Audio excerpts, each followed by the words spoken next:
Okay, let's get into this.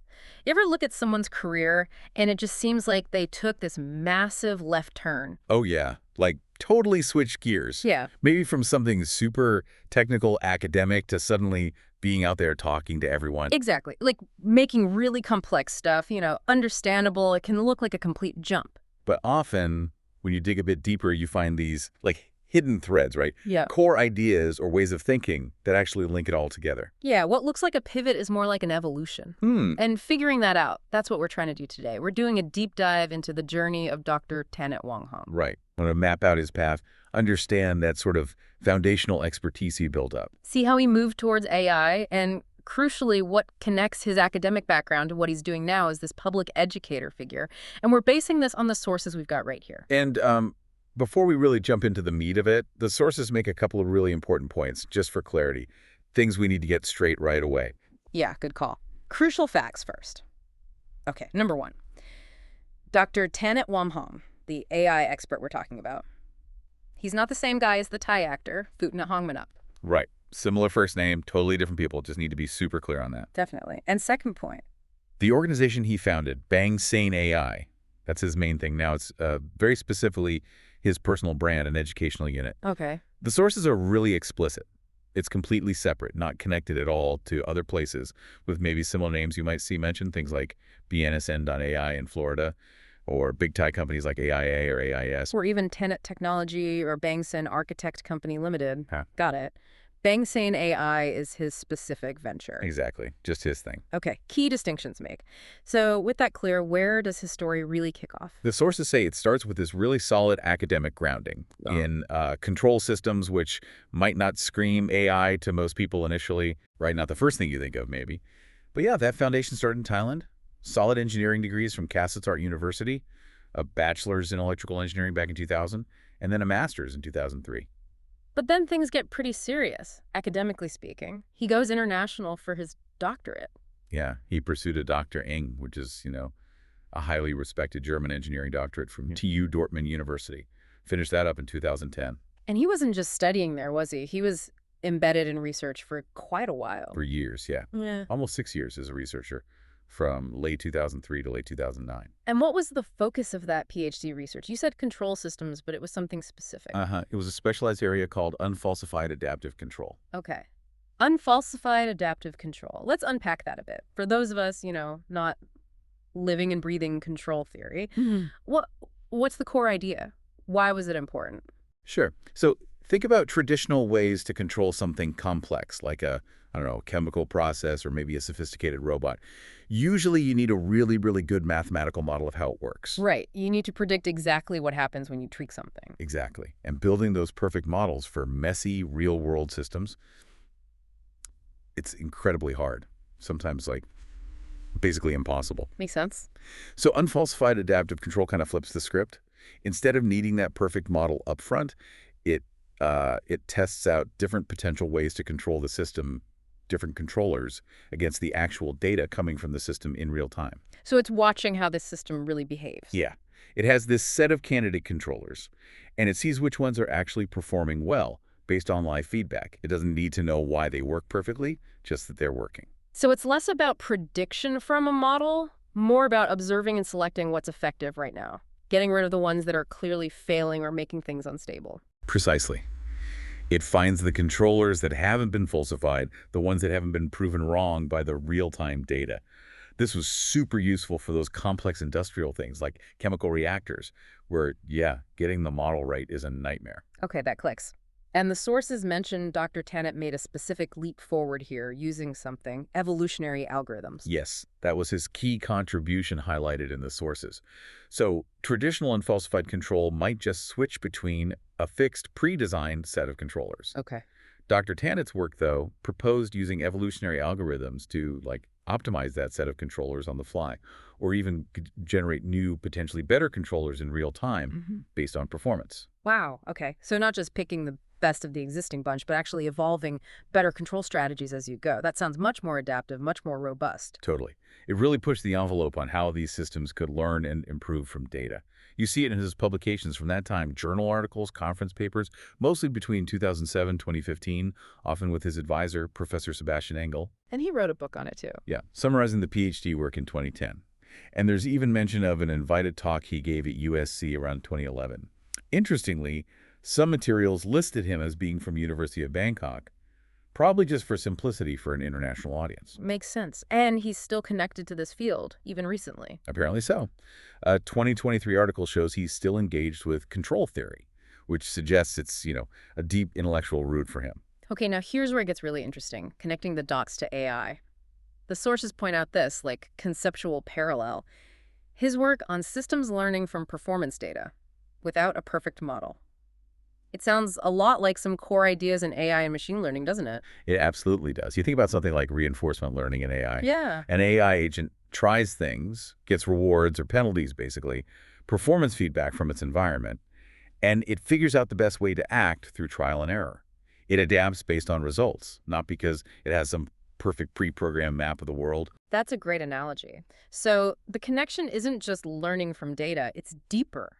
It's about grappling with stability, with feedback, with optimization based on outcomes, even when the system itself is a bit of a black box. Exactly.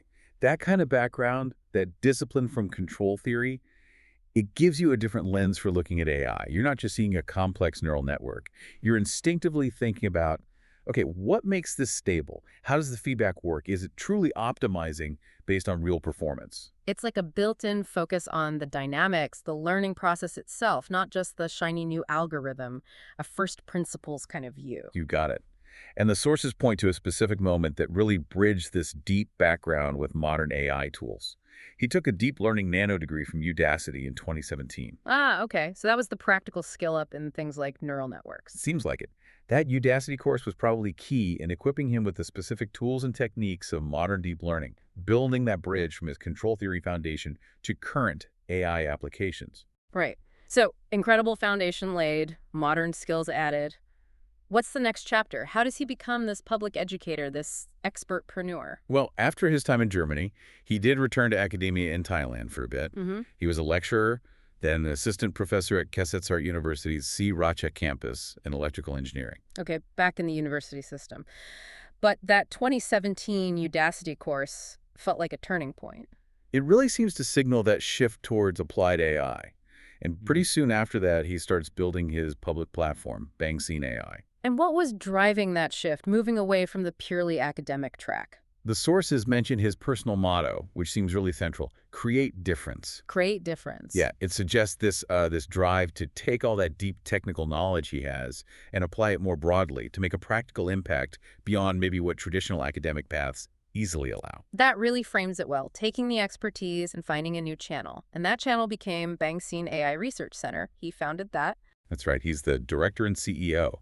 And even the branding, using Bangsaen, that coastal city name, it gives it a clear Thai identity, makes it feel local and accessible. And he uses that nickname sometimes, the Wizard of Bangsaen. Yeah, seems like part of building recognition, making himself a bit more approachable, maybe memorable. So the model is described as expertpreneur, blending the deep expertise with digital strategy. How does that actually play out? It seems pretty smart based on the sources. He uses a freemium model to draw people in. Lots of free educational content, especially on YouTube. Okay, like introductory stuff. Yeah, his channel, Bangsaen AI Studio, has series like Teach Free by Dr. Tanet Wonghong. It builds an audience, shows his credibility, gets people interested. Right, give value first, and then the paid stuff comes in. Exactly. Monetization happens through things like more in-depth online courses, come learn AI with Dr. Tanet Wonghong, that kind of thing.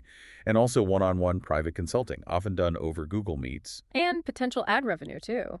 The sources mention a goal of hitting 1 million subscribers. So, yeah, YouTube ad revenue looks like part of the plan, too. And a key piece of this whole brand is leveraging his academic background, right? That Dr. Ing from Germany. Absolutely crucial, it seems. In what's probably a crowded online space, especially in Thailand, that level of academic rigor, that international qualification, it's a major differentiator. It signals serious expertise. It gives him that solid credibility base. For sure. And his content isn't just super technical, is it? It seems broader. No, it's quite strategic. He covers the technical fundamentals, control systems, deep learning basics, but also gets right into practical applications. Things like how to make money with AI prompts. Okay, so business angles too. Yeah, and career advice, like future-proof your career, plus bigger picture discussions about AI and society. It's a wide net. So he's building a whole community, really. Not just teaching code, but covering the whole AI ecosystem, tech, business, careers, impact, positioning himself as more than just an instructor. Right, more like a thought leader in that space. And pulling it all together, looking at the whole arc, the sources argue strongly that this isn't some random career shift. It's a logical progression. The evolution we talked about. Exactly.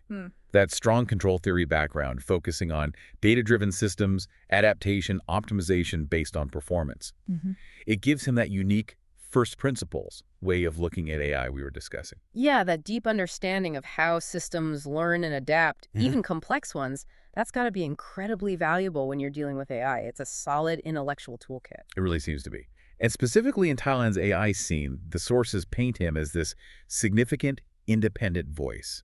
His credibility comes from that deep academic background, but being independent maybe gives him freedom. Freedom to focus on translation. Yeah, translating complex global AI tech for a Thai audience, connecting the high-level theory to what people can actually use. It sounds like a real contribution to what the sources called the democratization of AI knowledge in Thailand, making it accessible. And if you had to pick one single theme that ties this whole story together based on the sources, it's got to be adaptation. Ah, yes.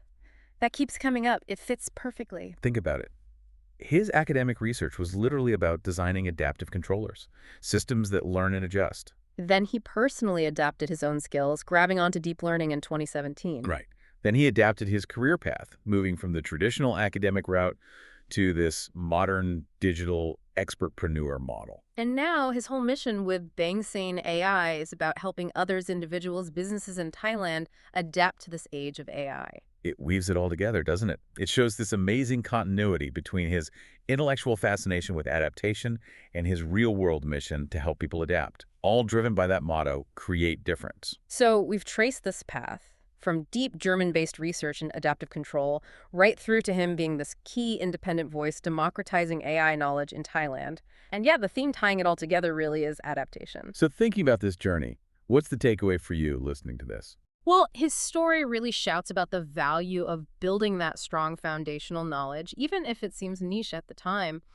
And obviously the need to constantly adapt your skills as technology shifts, like his jump into AI. And also the power of finding creative ways to translate deep expertise into something that helps other people handle big changes. Yeah, bridging that gap between theory and practice. It shows how seemingly specialized technical skills can give you a really unique angle on new, disruptive fields. You see things differently. Definitely. It really does. Which brings us to a final thought, something to chew on, playing on that core theme. Think about this. His early work was focused on controlling technical systems that had to learn and adapt without a perfect model. Now he's helping people and businesses learn and adapt in an AI world where our model of society, of work, is constantly being rewritten. Huh.